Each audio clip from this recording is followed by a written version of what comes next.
Today, pag-uusapan po natin ang UTI. What is UTI? It is urinary tract infection. At off-limits po ba ang pagtatalik kung merong UTI?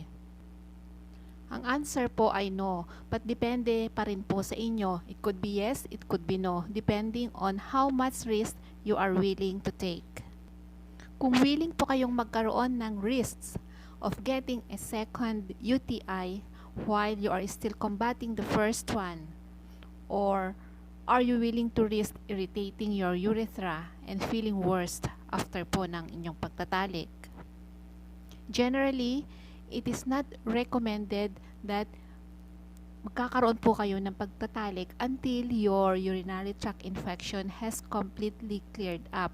That is, ibig sabihin po, you've been symptom-free for at least 2 weeks and has completed your full course of antibiotics. Ang urinary tract infection is the second most common of all infections.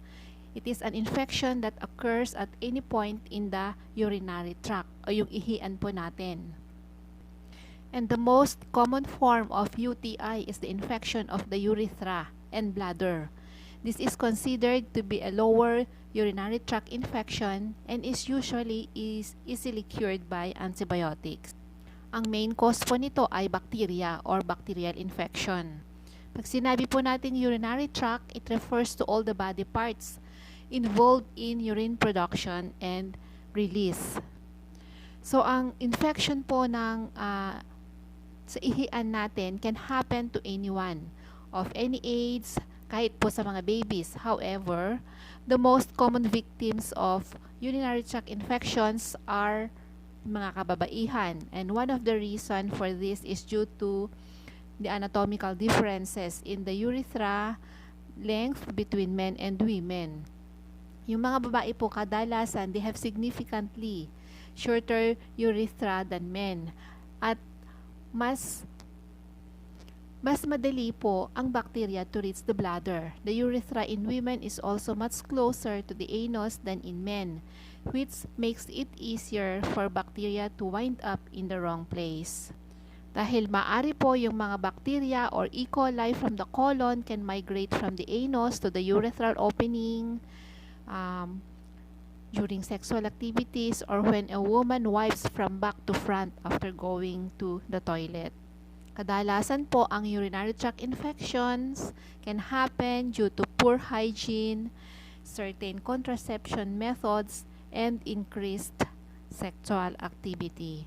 So paano po natin malaman? There are symptoms like frequent urination, yung madalas na pag-ihi, at mapapansin mo yung ihi mo ay very cloudy, hindi siya clear. It could have blood, dark siya or foul smelling, masakit at mahapdi na pag-ihi.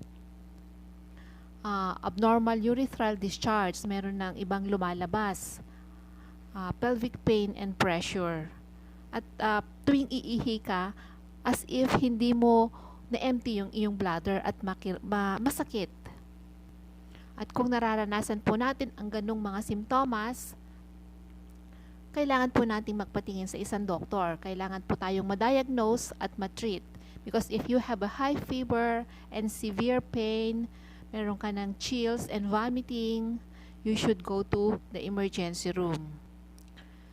Tandaan lang po natin, ang urinary tract infection is not a sexually transmitted infection like yung mga herpes, gonorrhea.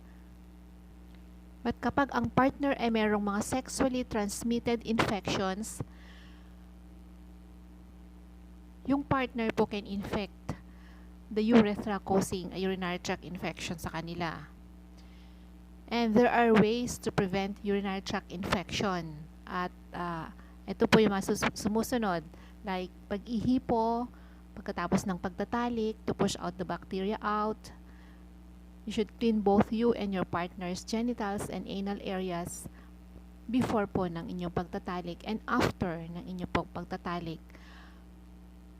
Kailangan po nating uminom ng maraming tubig at huwag po tayong magpigil pag naiihi na po tayo.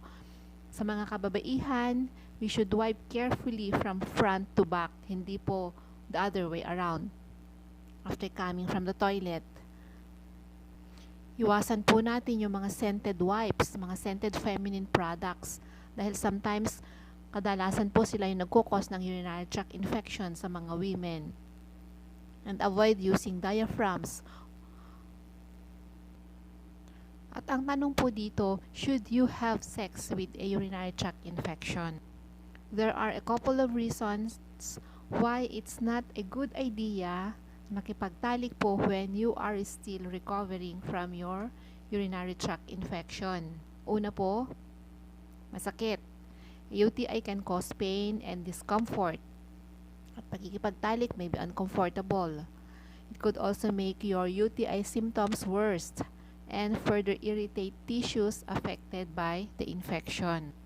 At ang mga doctors, they recommend to abstain from sex until all UTI symptoms are cleared for 2 weeks. Dahil maari po, yung pagtatalik can introduce new bacteria into the urinary tract, leading to a second UTI and longer recovery time. Pangalawang katanungan po, can you pass a urinary tract infection to your partner? Yes, you may pass the infection to your partner. Yung pagkikipagtalik po with a UTI, with someone having a UTI, will also increase any risks of complications and cause uncomfortable side effects. Hindi man po nakakahawa ang UTI, but that doesn't mean na yung bacteria ay hindi po maaring kumalat. Posible po yon. To pass the bacteria that caused the UTI to your partner and vice versa. This is why doctors recommend waiting. Tandaan po, ugaliin po natin ang maging malinis. Drink plenty of water. Ugaliin pong maghugas. Kung naiihi na po tayo, kailangan po nating umihi. Huwag po nating pigilan. Because holding your urine or ignoring the urge to urinate can allow bacteria to multiply in your urinary tract. As a rule of thumb, always use the bathroom when you feel the urge. And avoid using things with excess chemicals, yung fragrances, deodorizers. And take your antibiotics as instructed by your doctor, even after your symptoms improved, to prevent complications of or a secondary infection. Kasi po, if a bladder infection goes untreated, aakyat po yung infection that could cause your kidney infection, kidney damage, leading to kidney failure. Pakatandaan po, health is wealth.